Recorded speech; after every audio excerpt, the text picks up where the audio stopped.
Surrounded by water, amazing views, Seattle's best kept secret is Magnolia. Guys, in this video, we're gonna break down what it's like, the pros and cons to live in Magnolia. What's going on, everybody? It's Justin Gazub, and this is Living and Moving into Seattle, Washington. Right here, I'm a local real estate agent right here in the Seattle metro area. We're helping people make the move all the time. And on this channel, we talked about the nitty gritty, the good, the bad, the ugly, what it's like to live, sleep, eat, work, and play right here in Seattle. And in this video, we're gonna be breaking down the pros and cons of living in Magnolia. So Magnolia is one of those great neighborhoods that I don't think gets enough credit. So if you like, access to water, amazing views, a quiet setting right in the city, but a suburban feel, Magnolia might be the ticket for you. We've got great houses out there, townhouses, condos, every which way to spin it. There's really some great options there, and I want to break them down for you here. So I've got my notes here, so if I'm looking down, it's because I'm looking at these notes. I don't want to miss anything. And here's the real deal about Magnolia, guys. I'm going to break it down pros and cons. I'm going to give you some good ideas. But you got to know too, one of the things about Magnolia is it's a little sleepy. So if you like that kind of atmosphere, coffee shops, yoga, bars, restaurants, farmers market, it has it all. But there's not a lot of in-town traffic to get around in Magnolia. Only people that are there are really living there, except for nights and weekends, right? You've got people coming out to the parks. They've got 3 great parks out there. One of them is like the golden, preeminent Seattle park, Discovery Park. And then they've got that farmers market in the summer months on the weekends, which attracts a lot of traffic. But it's kind of an island. There's only 2 ways in and out, north by 15th and Fisherman's Terminal, and then down south on the Magnolia Bridge. Short little bridge, but it has been closed down a couple of times, and that can provide a problem, right? Similar to West Seattle. West Seattle Bridge goes out, man, people are stuck, right? So everything that you need is right there though. Shopping, grocery stores, restaurants, bars, all that stuff is right there. And so just want to kind of go over and tease out some of those pros and cons, right? That's the basic overview. Like I said, if you've never heard of Magnolia and you're coming out to Seattle area and you're not sure about what neighborhood to live in, it might be a really good fit for you because you have really good access to Seattle. 10 minutes is what they say, but could be a little bit longer if you're taking transit. Good access to downtown, great access to Ballard, makes it really easy to go to that brewery district. Everything that Queen Anne has to offer is just steps away as well, but you can get into that downtown Seattle, South Lake Union, those areas fairly quickly. So we see a lot of folks that want a quieter setting, family setting, single detached houses out in Magnolia, and then the views are just tremendous. So we'll talk about that here in a second.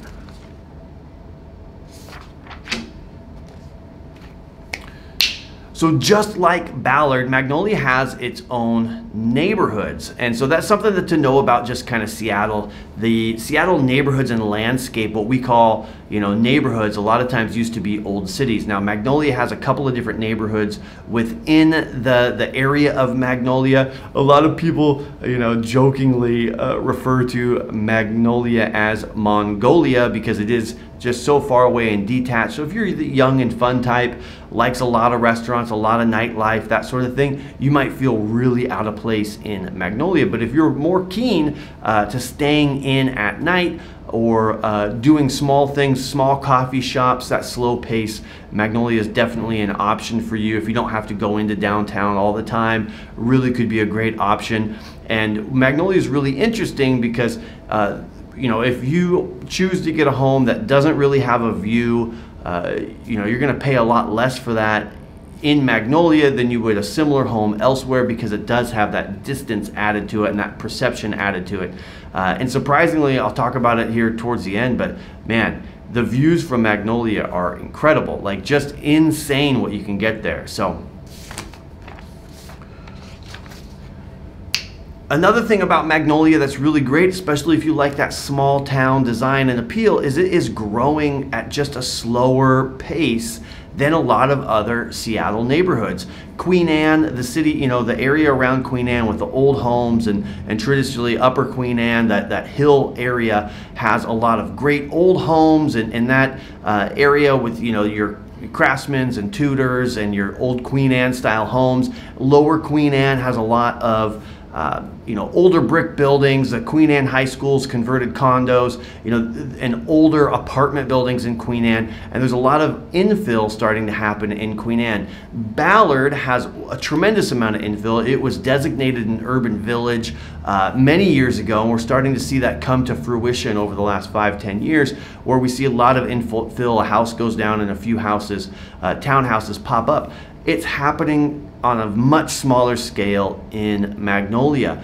Seattle recently changed a lot of their zoning to allow for different types of housing for infill, residential small lots, and then they have LR1, LR2, and LR3, which allows a certain height restrictions for townhouses. But we just don't see a lot of that construction out there. So there is a few, which gives you options. You can find a nice house. Predominantly, those homes were built in the 50s. There's a lot of development there in that suburban kind of rush that we see. 1950s was a big era for suburban properties, right? People moving out into Bellevue. Bellevue gets developed a lot in the 50s. There's older homes, that's primarily. So the further you get concentric out, the newer the homes get in Seattle, right? So the 1950s in Magnolia, the same thing. A lot of people moved out to that suburb, and that's where we see predominantly those home types, 1950s bungalows and that sort of thing being built out there. So there's still a lot of that, a lot of really well built homes of that era out there.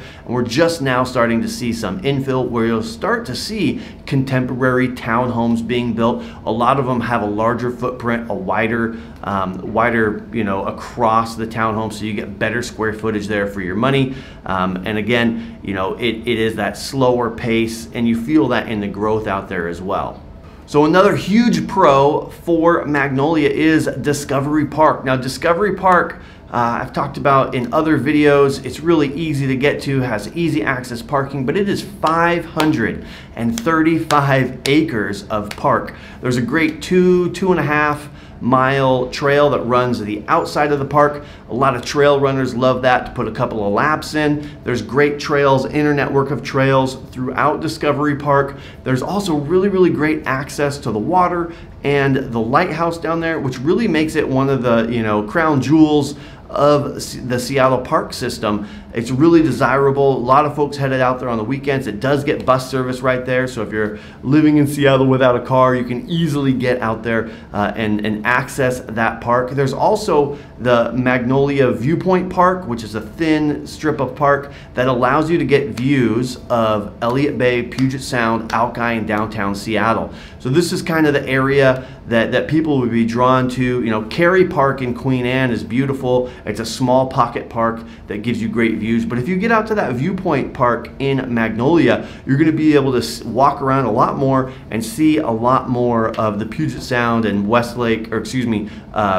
Seattle and Alki, and then Elliott Bay and downtown Seattle and the Space Needle as well. There's a couple other parks scattered throughout Magnolia, which makes it really easy and really convenient to get out, especially if you're living in one of the condos there or one of the townhouses that has a smaller backyard. Those parks give you a lot of great access to the outdoors, and they're really manicured and trimmed up real nice.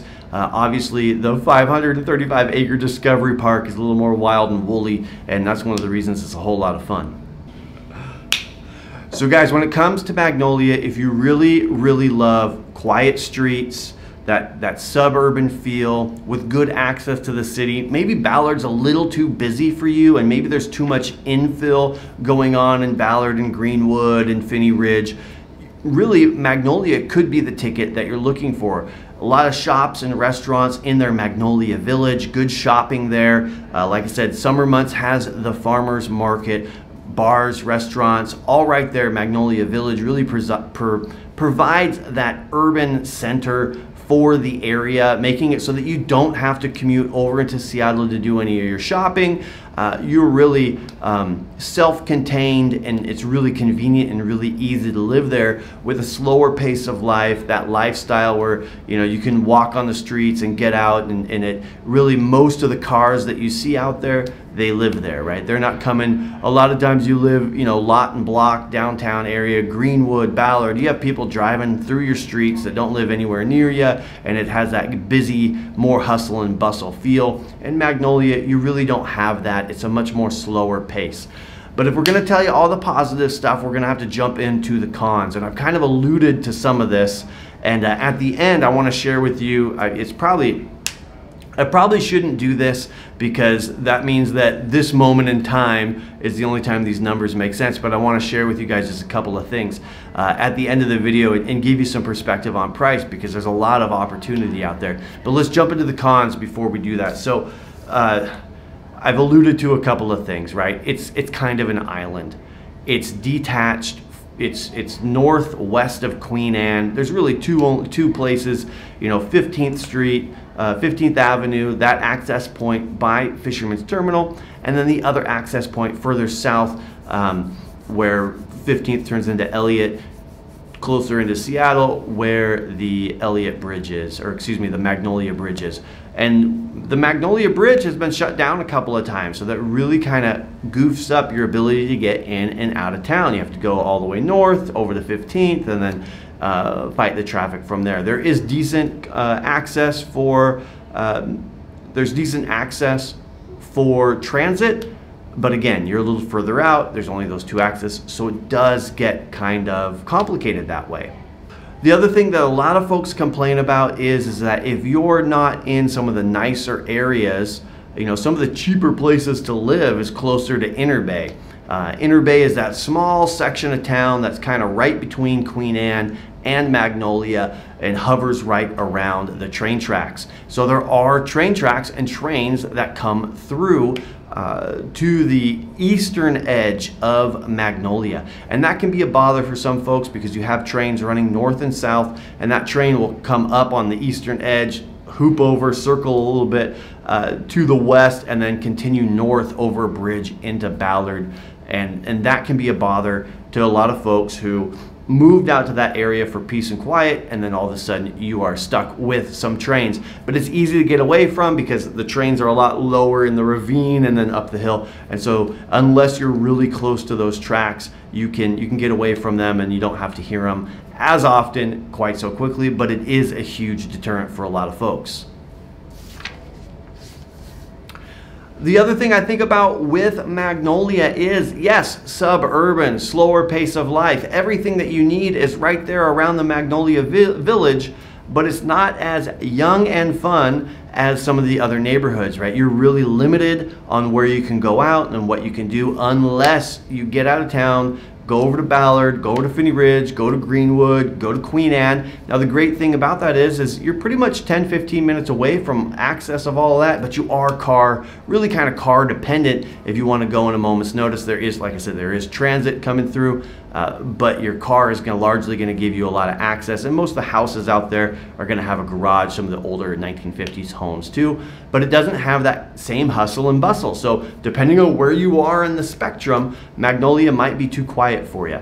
And so a lot of folks that they get out there, they fall in love with the views, fall in love with the community, and unless they're okay with jumping in the car, taking transit over to Queen Anne or Ballard or Greenwood, Finney Ridge, those areas are your closest proximity to more bars and restaurants, and obviously downtown, your nightlife, that is kind of one of the drawbacks a lot of people feel. Other people with families that want to spend the evening in, maybe you found yourself a great property with an amazing view, and your ideal night out is actually on your back porch looking at the sunset. Which brings me to what I wanted to kind of give you guys some context on, and I feel like, again, I could shoot myself in the foot. So if you are watching this video and it's 3 years from the time we film it, these numbers aren't going to make any sense. But I want to share with you a little bit about Magnolia, just a little bit about what you can get price-wise and how I think it's a bargain. So here's the thing, and I didn't talk about this list in the beginning pros, but this is really where Magnolia shines. If you are on that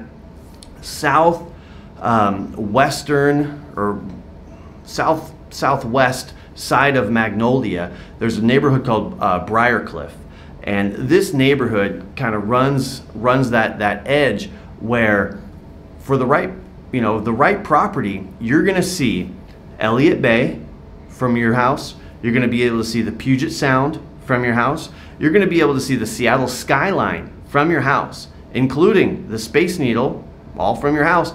Mount Rainier, you're going to be able to see Mount Rainier from your house. You're going to be able to see Alki Beach in West Seattle from your house, and you're going to get all of the sunsets as they fall off over the Puget Sound. And even potentially, depending on if you found the right place, you might even get a glimpse of the Olympic Mountains as the sun sets behind them. So when I think about waterfront, when I think about views, when I think about the best places on the planet for these views, a lot of people, oh, Malibu, California, expensive views over the ocean. Kirkland, I've seen houses go in the 5 million range, and you've got Lake Washington and Mount Rainier, and that's all you're looking at.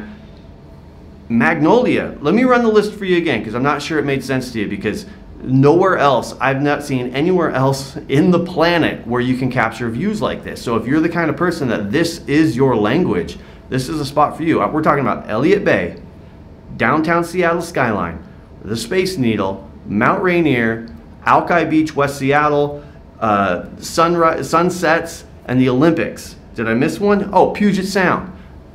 There are too many good things about the potential view for that. And so recently I just saw a house for around 1.3 million. This is where I'm getting myself into trouble. 1.3 million that captures some of those views.